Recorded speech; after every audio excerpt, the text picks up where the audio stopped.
Bismillahirrahmanirrahim. Assalamualaikum warahmatullahi wabarakatuh. Rabbi shrah li sadri wa yassir li amri wahlul 'uqdatam min lisani yafqahu qawli. Rabbi zidni ilma warzuqni fahma birahmatika ya arhamar rahimin. Pertama-tama marilah kita panjatkan puji dan syukur kehadiran Allah Subhanahu wa taala karena kita bisa melaksanakan perkuliahan dengan secara online ataupun daring. Di sini kami dari kelompok 1 yaitu anggotanya yang pertama yaitu saya sendiri Muhlis Setiawan, yang kedua ada Cahyo, yang ketiga ada Dayat. Baik, di sini saya akan menjelaskan tentang hadis Nabi Sallallahu Alaihi Wasallam tentang pekerjaan yang paling baik. Hadisnya dari kakeknya Rafi bin Khadid radhiyallahu anhu, dia dikatakan, wahai Rasulullah, mata pencaharian apakah yang paling baik? Beliau bersabda, pekerjaan seorang laki-laki dengan tangannya sendiri dan setiap jual beli yang mabrur.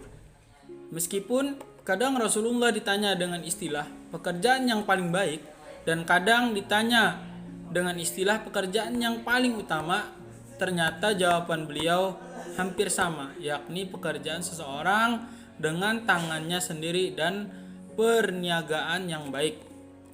Pekerjaan dengan tangan sendiri maksudnya adalah pekerjaan yang dilakukan seseorang tanpa meminta pekerjaan itu.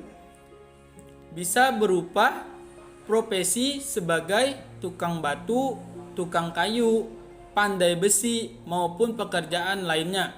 Dalam hadis yang lain dicontohkan pekerjaan seorang yang mencari kayu bakar, berprofesi dokter, arsitek, dan sejenisnya di zaman sekarang juga termasuk dalam hadis ini. Sedangkan perniagaan yang baik maksudnya adalah perniagaan atau perdagangan yang bersih dari penipuan dan kecurangan, baik kecurangan timbangan maupun kecurangan dengan menyembunyikan catatannya barang yang dijual. Jadi dalam Islam, pekerjaan apapun baik, pekerjaan apapun itu menjadi pekerjaan paling baik asalkan halal dan bukan meminta-minta. Baik menjadi karyawan, profesional, berbisnis maupun pengusaha, semuanya punya peluang yang sama. Ini Masya Allah indah sekali, indahnya. Mungkin itu saja yang dari saya, mungkin dilanjutkan oleh teman-teman saya nantinya. Sekian, terima kasih. Bismillahirrahmanirrahim. Assalamualaikum warahmatullahi wabarakatuh. Perkenalkan, nama saya Syarif Hidayatullah. Di sini saya akan melanjutkan punya saudara Muhlis Setiawan. Nabi Muhammad SAW pada masanya merupakan pedagang yang ternama. Bahkan jaringan bisnisnya tidak hanya sebatas Makkah saja. Kesuksesannya berdagang patut disimak dan didalami bagi para muslimin, agar para pedagang tidak hanya selamat di dunia tetapi juga di akhirat. Salah satu kunci sukses yang dilakukan adalah menjauhi larangan dan menjalankan perintahnya.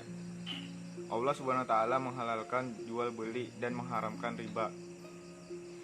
Selanjutnya ada jejak bisnis Nabi Muhammad SAW sukses berdagang di usia 25 tahun.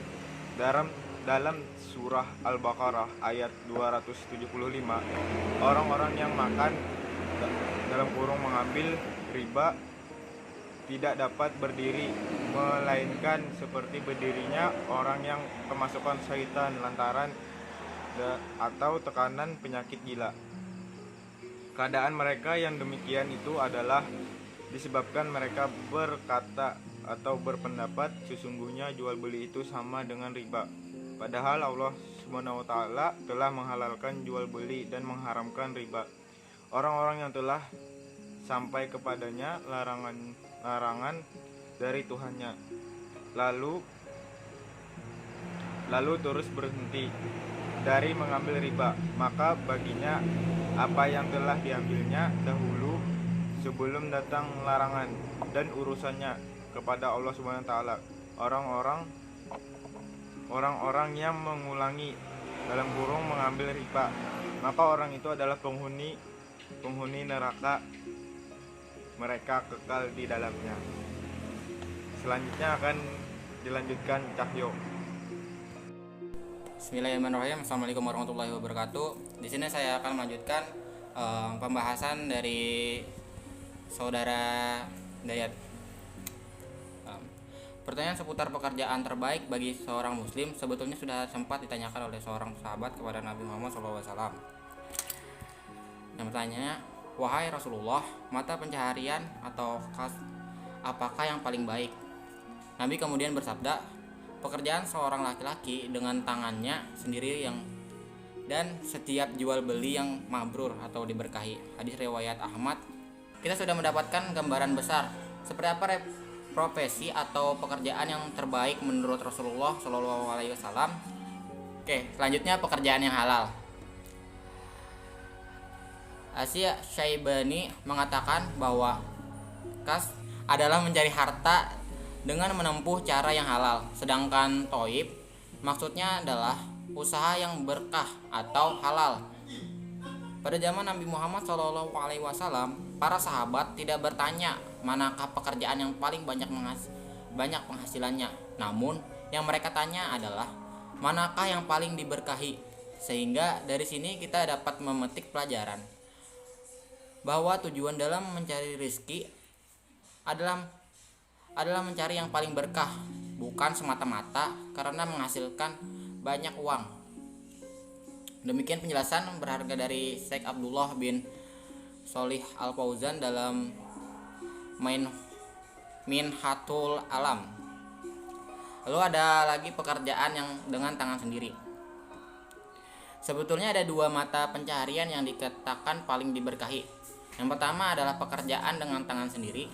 Hal ini juga disebut pula dalam hadis yang lain. Yang dari hadis Bukhari nomor 2072 yang artinya, tidaklah seseorang memakan suatu makanan yang lebih baik dari makanan yang ia makan dari hasil kerja keras tangannya sendiri. Karena Nabi Daud alaihissalam dahulu bekerja pula dengan hasil kerja keras tangannya. Hadis tersebut juga menerangkan bahwa mencari kerja dengan tangan sendiri sudah dicontohkan oleh para nabi seperti Nabi Daud alaihissalam. Contoh pekerjaan dengan tangan sendiri adalah bercocok tanam, kerajinan mengolah kayu, pandai besi, dan menulis.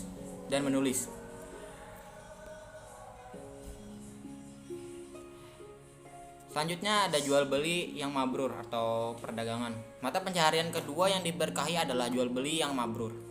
Menurut Syekh Abdullah Al-Fauzan, jual beli yang mabrur adalah jual beli yang memenuhi syarat dan rukun jual beli.